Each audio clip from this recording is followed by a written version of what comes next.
नमस्कार दोस्तों, इस वीडियो में विद्युत परिपथ और चुंबकीय परिपथों में क्या समानताएं होती है उसके बारे में अध्ययन करेंगे।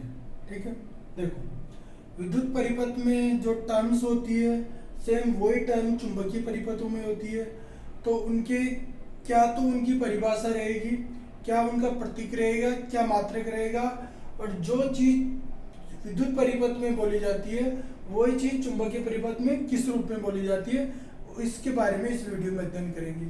ये मोस्ट इंपॉर्टेंट वीडियो है जो कंपटीशन एग्जाम, किसी भी प्रकार के कंपटीशन एग्जाम हो, उससे अगर अपन तुलनात्मक रूप से पढ़ेंगे तो अच्छे से समझ में आएगा और याद भी हो जाएगा। तो वो स्टार्ट करते हैं। विद्युत परिपथ और चुंबकीय परिपथ। विद्युत परिपथ क्या होता है?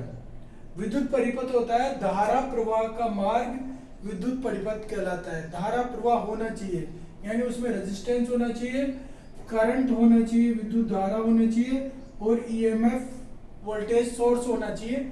वो अगर कंप्लीट बंद परिपथ होगा तो उसको आप विद्युत परिपथ बोलेंगे। ठीक है, इसी तरह चुंबकीय परिपथ किसको बोलेंगे? फ्लक्स। यहाँ जो विद्युत धारा टर्म आएगी वहां इसमें फ्लक्स आएगा, वो फ्लक्स संचरण का जो मार्ग होगा वो चुंबकीय परिपथ कहलाएगा। ठीक है, उसके लिए फ्लक्स एक टर्म है, विद्युत धारा एक टर्म है और एमएफ एक टर्म है।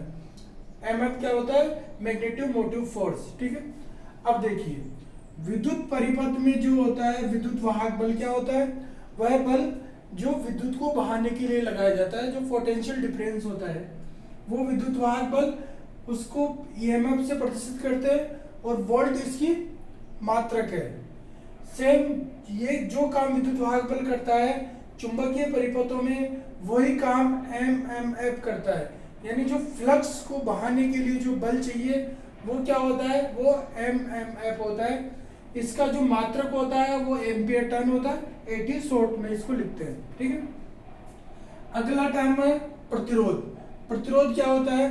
विद्युत धारा में उत्पन्न रुकावट प्रतिरोध, उसका जो प्रतीक है वो आर है और मात्रक ओम है।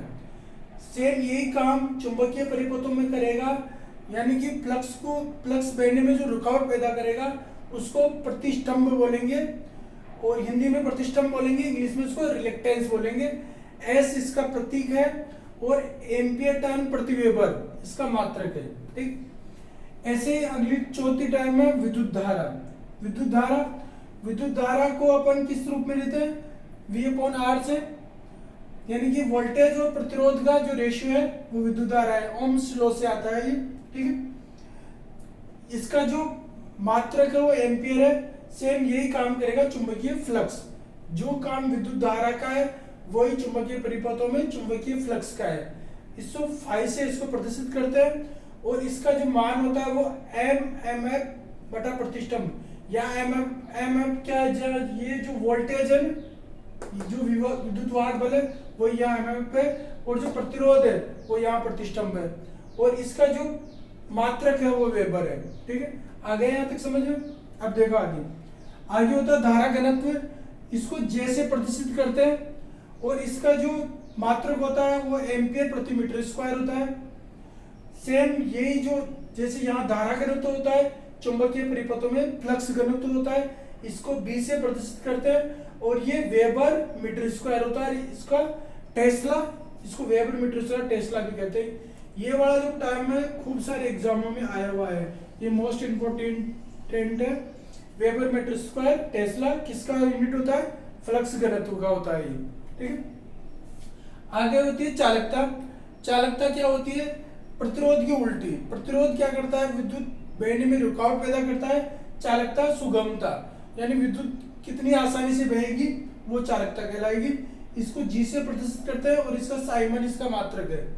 सेम यही जो टर्म होती है वो चुंबकीय परिपथों में परिवेशिता होती है, परमियंस बोलते हैं।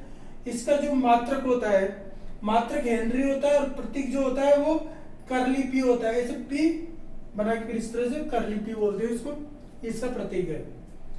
ऐसे अगली टर्म में प्रतिरोधकता, जिसको रो से प्रदर्शित करते हैं। ओम मीटर है, ये भी मोस्ट इंपोर्टेंट है, बहुत सारे एग्जामों में आया हुआ है। प्रतिरोधकता की यूनिट क्या होती है? तो होती है ओम मीटर। सेम ये चीज होती है, यहाँ होती है प्रतिष्ठितता, रिलेटिविटी। इसका जो प्रतीक होता है वो होता है ग्रीक न्यू। ग्रीक न्यू है ये। इसका जो मात्रक है मीटर प्रति हेनरी है ये, ठीक। ऐसे ही इसमें क्या होता है, केसीएल और केवीएल, किरचॉफ करंट लॉ और किरचॉफ वोल्टेज नियम लागू होता है। सेम ये चीज इसमें केसीएल और केवीएल लागू होता है, सेम वही चीज है। ऐसे इसमें जो विद्युत परिपथ होता है उनमें श्रेणी समांतर का जो संयोजन है, प्रतिरोधों का श्रेणी समांतर संयोजन, जिसमें श्रेणी क्रम में जो R टोटल निकालते हैं दोनों प्रतिरोधों का योग होता है, वो R टोटल होता है। ऐसे समांतर क्रम जो R टोटल होता है उसका फॉर्मूला है ये, प्रतिरोधों के संयोजन से आता है ये। ऐसे ही अगर इसको प्रतिष्ठंभ को, S क्या है यहाँ पे प्रतिष्ठंभ, इनको श्रेणी और समांतर में जोड़ेंगे तो सेम इसी तरह से इसमें भी ये चीज लागू होगी। तो ये आपको ये समझ में आया होगा। अगले वीडियो में विद्युत परिपथ और चुंबकीय परिपथों में क्या क्या असमानताएं होती है उसके बारे में अध्ययन करेंगे। धन्यवाद।